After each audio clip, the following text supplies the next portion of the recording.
क्या भगवान ने छोटे छोटे जीवों को मनुष्यों का भोजन बनने के लिए भेजा है? दोस्तों, मांस खाना पुण्य है या पाप, आज मैं आपको इसी विषय में समझाऊंगा। क्या पशु पक्षी, भेड़ बकरी, मुर्गा मछली, इन समस्त प्राणियों का मांस खाने से मनुष्य को पाप नहीं लगता है?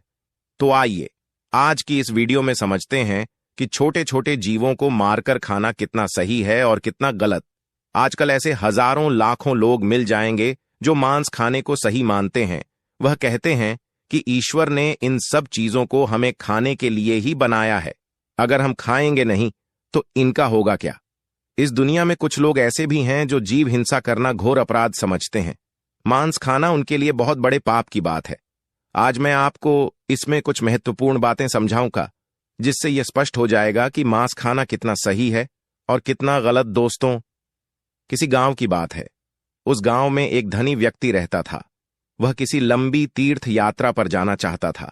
जाने से पहले उसने अपने यहां एक दावत रखी। उसमें गांव के लोगों को आमंत्रित किया। सब लोग उसके यहां दावत खाने के लिए आए। उसका यह मानना था कि ईश्वर ने भेड़ बकरी मुर्गा मछलियां, इन जीवों को इंसानों को खाने के लिए बनाया है। इसलिए उसने अपने यहां दावत में भेड़ और मछलियों का मांस पकवाया। उसके यहां आए हुए सभी मेहमानों को मेढ़ और मछलियों का मांस परोसा गया। खाने वालों ने खाया और जो मांस खाना पाप समझते थे उन्होंने नहीं खाया। भोजन कार्यक्रम समाप्त होने के बाद उस धनी आदमी ने सभी मेहमानों को विदाई से पूर्व एक जगह बैठाकर कुछ भाषण देना शुरू किया। कई तरह की बातों पर उसने लोगों को समझाया। उन बातों में एक बात यह भी थी कि परमात्मा कितना कृपालु है। उसने अन्य भोजन के साथ साथ मनुष्यों को खाने के लिए स्वादिष्ट मछलियां और कई तरह के पशु पक्षियों को जन्म दिया है। उसकी इस बात का अधिकतर लोगों ने समर्थन किया। उसी सभा में एक 12 साल का लड़का बैठा हुआ था। उसने उस धनिक की बात को काटकर उससे कहा, श्रीमान जी, आप गलत कह रहे हैं। लड़के को उस धनिक की बात को काटते हुए देखा तो वहां उपस्थित सब लोग आश्चर्यचकित रह गए। धनिक बोला, बेटे, तुम क्या कहना चाहते हो? तब उत्तर में लड़का कहता है, श्रीमान जी, माना कि यह समस्त जीव परमात्मा ने बनाए हैं, परंतु आपको मारकर खाने के लिए नहीं। मछलियां, मेमने, मेढ़, बकरा, मुर्गा इत्यादि पृथ्वी पर रहने वाले समस्त जीव जंतु मनुष्यों की तरह ही पैदा होते हैं और मनुष्यों की तरह ही उनकी मृत्यु होती है।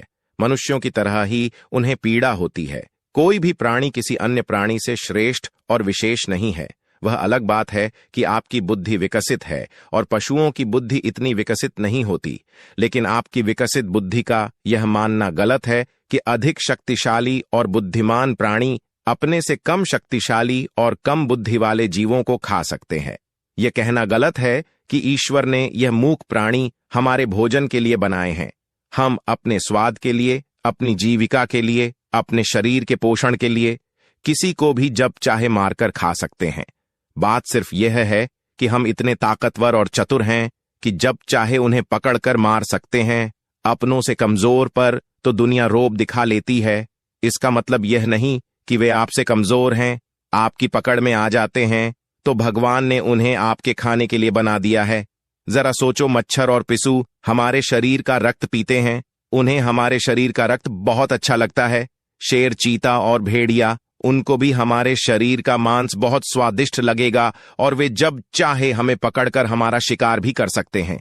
तो इसका मतलब यह नहीं हुआ कि भगवान ने हमारे लिए शेर, चीता, भेड़ियों के लिए बनाया है। यदि आप ऐसा मानते हैं तो फिर शेर, चीता, भेड़िया से अपनी रक्षा क्यों करते हो? आपका भोजन भगवान ने मेमना, मेढ़ा, बकरा, मुर्गा, मछलियों को बनाया है, तो शेर, चीता, भेड़ियों का भोजन आपको जरूर बनाया होगा। दोस्तों, यह उन मनुष्यों की अज्ञानता का नतीजा है जो दया से रहित हो चुके हैं, जो अपने से कमजोर, दुर्बल और मूक प्राणियों को पकड़ लेते हैं और फिर उन्हें अपना भोजन मानते हैं। अगर आपसे शक्तिशाली प्राणी आपको पकड़कर अपना भोजन माने तो आप बचने के लिए क्यों छटपटाते हो? उसे अपना शरीर क्यों नहीं खा लेने देते? शायद है भगवान ने ही आपको उसका भोजन बनाया हो। उस छोटे से लड़के का जवाब सुनकर धनिक का मुंह बंद हो गया। सब लोगों ने ताली बजाकर उस बच्चे के जवाब का समर्थन किया। लड़का बोला, सुनो, मैं तुम्हें भगवान श्री कृष्ण का एक और उपदेश सुनाता हूं। एक बार भगवान मुरली मनोहर एक पेड़ के नीचे बैठकर मुरली बजा रहे थे। तभी विपत्ति का मारा एक हिरण तेजी से भागता हुआ आया और भगवान श्री कृष्ण के पीछे छुप गया। वो मृग बहुत ही घबराया हुआ था।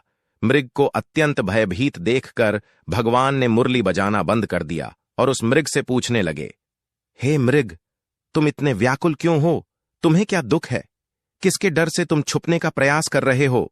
श्री कृष्ण मृग से ये पूछ ही रहे थे, तभी हाथ में धनुष बाण लिए वहां एक शिकारी आ पहुंचा और बोला, ए बालक, इस मृग को मुझे दे दें।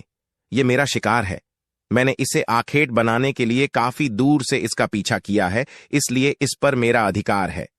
शिकारी की बात का जवाब देते हुए भगवान श्री कृष्ण बोले, किसी भी जीव पर किसी का अधिकार नहीं होता। हर जीवित प्राणी पर केवल उसका ही अधिकार होता है। शिकारी कहता है, नहीं नहीं, यह मेरा शिकार है और मैं इसे मारकर इसके मांस को पकाकर खाऊंगा। तब श्री कृष्ण कहते हैं, अब ये निर्दय प्राणी, किसी को मारने का अधिकार तुम्हें किसने दे दिया? यह अधिकार तो उसको भी प्राप्त नहीं होता जिसने उसे जन्म दिया है। किसी भी जीव को मारना पापों की श्रेणी में आता है। क्या तुम धर्म को नहीं मानते? तब शिकारी कहता है, मनमोहक बालक, मैं तेरे जितना ज्ञानी तो नहीं हूं, पर इतना जानता हूं कि मांस का भोजन करना पाप नहीं है। जीवों को मारकर मैं उन्हें त्रय योनि से आजाद करता हूं। फिर आपको क्या आपत्ति है? वैसे भी कोई ना कोई इन्हें मारकर खा ही जाएगा। अगर जीव हत्या पाप है तो राजा लोग इन्हें मारने का शौक क्यों रखते हैं? इस बात को सुनकर श्री कृष्ण समझ गए कि इसकी बुद्धि हिंसा करते करते, मांस खाते खाते मंद पड़ गई है। इसका विवेक उचित अनुचित का निर्णय करने के काबिल नहीं है। तब भगवान श्री कृष्ण उसे एक कहानी सुनाते हैं कि हे वत्स, इस कहानी को ध्यान से सुनना कि लोग मांस क्यों खाते हैं और इसे खाना पाप है या पुण्य। मगध देश में एक बार भयंकर अकाल पड़ गया था। लोगों की फसलें नष्ट हो चुकी थीं, चारों तरफ भुखमड़ी फैल गई थी। वहां के जो राजा थे उन्हें इस बात की बहुत चिंता हुई कि लोगों की भूख की समस्या का समाधान कैसे निकाला जाए। उन्होंने एक सभा लगाई और अपने सभासदों से पूछा कि लोगों को भोजन देने के लिए सबसे सस्ती वस्तु क्या रहेगी। राजा की बात सुनकर सभी सभासद सोच में पड़ गए कि इसका क्या उत्तर दिया जाए। गेहूं, चावल, आलू उगाने में बड़ी मेहनत लगती है। तब उस सभा में एक मांस खाने वाला व्यक्ति बैठा था। उसने सोचा कि मांस को भोजन में शामिल करने का यह अच्छा मौका है। यदि राजा की अनुमति मिल गई तो हम जीवों को मारकर अपना भोजन बना सकेंगे, मनमानी करेंगे, कोई रोक टोक भी नहीं होगी। उसने राजा को सुझाव दिया कि भूखमरी का संकट दूर करने के लिए मांस से सस्ता कोई विकल्प नहीं है। इसमें धन का भी खर्च नहीं आएगा और श्रम भी अधिक नहीं करना पड़ेगा और हमारा भोजन भी बन जाएगा। सभा में बैठे अन्य लोगों ने इस बात में हाँ मिला दी, लेकिन वहां के जो प्रधानमंत्री जी थे उन्हें यह प्रस्ताव पसंद नहीं आया। वे चुपचाप बैठे रहे। राजा ने पूछा, हे प्रधानमंत्री जी, आप चुप कैसे बैठे हो? आपकी क्या राय है इस विषय में? तब मंत्री जी ने कहा, महाराज, मेरे हिसाब से मांस सस्ता विकल्प नहीं है। इस विषय पर मैं अपनी राय आपको कल दूंगा दोस्तों। रात होने पर प्रधानमंत्री उसी शख्स के घर पहुंच गए जिसने मांस खाने का प्रस्ताव दिया था। अचानक अपने घर मंत्री को आया देख वो घबरा गया। सोचने लगा, जरूर कोई अनहोनी हुई है। मंत्री ने कहा, भाई, शाम को ही महाराज की तबीयत बहुत खराब हो गई है। उन्हें किसी गहरी बीमारी ने घेर लिया है। राजवैद्य ने कहा है कि राजा साहब को अगर किसी बहादुर और हष्टपुष्ट इंसान का थोड़ा सा मांस मिल जाए तो वे ठीक हो सकते हैं। आप महाराज के बहुत विश्वास पात्र हैं, इसलिए मैं आपके पास आया हूं। आप राजा को बचाने के लिए जरूर अपने शरीर से थोड़ा मांस निकाल कर दे सकते हैं। राजा साहब को भी यही उम्मीद है कि आप इस काम के लिए इनकार नहीं करेंगे। आप इसके बदले में जितना चाहे धन ले लें, पर थोड़ा सा मांस दे दें। लाओ, मैं तलवार से तुम्हारे शरीर से थोड़ा सा मांस निकाल लेता हूं दोस्तों। मंत्री की यह बात सुनकर वो आदमी सन्न रह गया। उसके चेहरे का रंग उड़ गया। वो भागता हुआ गया और अपने घर में से 1,00,000 सुवर्ण मुद्राएं लाकर मंत्री जी को दे दी और बोला, माफ करना, मैं अपने शरीर का मांस नहीं दे सकता। इसके बदले में आप यह पैसे ले जाइए और किसी और को यह पैसे देकर उससे मांस खरीद लीजिए। मित्रों, मंत्री जी बोले, नहीं भाई, राजा ने विशेष रूप से आपका ही मांस लाने को कहा है, क्योंकि आप बहुत तंदुरुस्त हैं। थोड़े से मांस में आपका कुछ नहीं बिगड़ेगा, पर राजा साहब की जान बच जाएगी। इसके लिए मैं तुम्हें राजा से बोलकर मंत्री पद भी दिलवा दूंगा। कृपया आप देरी ना करें। थोड़ा सा मांस निकाल कर दे दे मित्रों। वो शख्स मंत्री जी के पैरों में गिरकर बोला, मंत्री जी मुझे माफ कर दो, इसके बदले में आपको अपना सब कुछ देने को तैयार हूं, पर मैं अपने शरीर को काट कर मांस नहीं दे सकता। इतना कहकर वह वहां से भागने लगा। मंत्री जी बोले, आप भाग जाओगे, पर आपका परिवार तो यही रह जाएगा। उसने कहा, मंत्री जी अपने प्राणों से बढ़कर कुछ नहीं है, जब मैं ही नहीं रहूंगा तो परिवार का क्या करूंगा। मंत्री ने कहा, आपको यहां से जाने की जरूरत नहीं है, तुम्हें मांस नहीं देना है तो मत दो, मैं किसी और के पास चला जाता हूं। इतना कहकर मंत्री जी उससे 1,00,000 स्वर्ण मुद्रा लेकर चले गए। अब उसके जान में जान आई दोस्तों।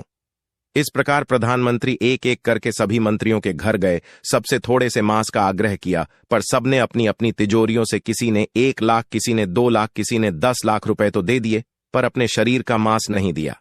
मंत्री जी उन पैसों को लेकर अपने घर चले आए। वो रकम करोड़ों में इकट्ठी हो चुकी थी। अगले दिन सारे मंत्री सुबह सुबह ही राजा के पास पहुंच गए कि देखें राजा साहब स्वस्थ हैं या नहीं। उधर प्रधानमंत्री जी भी उन सारे पैसों को लेकर राजा के पास पहुंचे और उन पैसों को राजा के सामने रख दिया। वे पैसे करोड़ों में थे। राजा ने पूछा, मंत्री जी इतने पैसे किस लिए लाए हो? तब मंत्री जी ने पूरी कहानी सुनाई कि महाराज, मैंने झूठ मूठ का एक नाटक किया था। मैंने उन समस्त मंत्रियों से यह कहा कि राजा साहब की तबीयत बहुत खराब है, यदि उन्हें थोड़ा सा मनुष्य का मांस मिल जाए तो वे ठीक हो सकते हैं। महाराज, मंत्रियों ने मुझे इतने पैसे तो दे दिए, पर आपके उपचार के लिए अपने शरीर से थोड़ा सा मांस नहीं दिया। कल लोग सभा में मांस का भोजन बहुत सस्ता बता रहे थे। अब आप ही सोचिए कि जीवित प्राणी का मांस कितना सस्ता है और कितना महंगा कि थोड़े से मांस के लिए करोड़ों रुपए देकर उन्होंने मांस देने से इनकार कर दिया। मित्रों, मंत्री जी की बात राजा को अच्छी तरह समझ में आ चुकी थी। इधर भगवान श्री कृष्ण ने उस शिकारी को समझाया कि देखो, अपना शरीर सबको प्रिय होता है, चाहे वह मनुष्य हो या कोई पशु। सबके मांस की उतनी ही कीमत होती है जितना सबके प्राण उतने ही मूल्यवान होते हैं जितने कि आपके। इसलिए किसी के शरीर को कष्ट नहीं पहुंचाना चाहिए। मनुष्य के जब अपने प्राणों पर आ बनती है तब तो उसे अपना शरीर बहुत प्रिय लगता है। दूसरे जीवों को मारने में वह एक पल भी नहीं लगाता, क्योंकि वो दर्दनाक पीड़ा उसको होती है, आपको नहीं।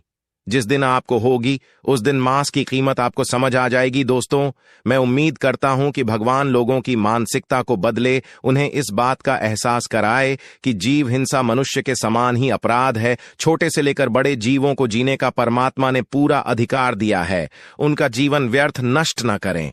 अपने से थोड़े से आनंद के लिए, थोड़े से स्वाद के लिए उनका जीवन ना लें। सबको उतना ही कष्ट होता है जितना कि आपको। दोस्तों, मैं उम्मीद करता हूं कि यह कहानी, ये विचार आपको जरूर पसंद आए होंगे।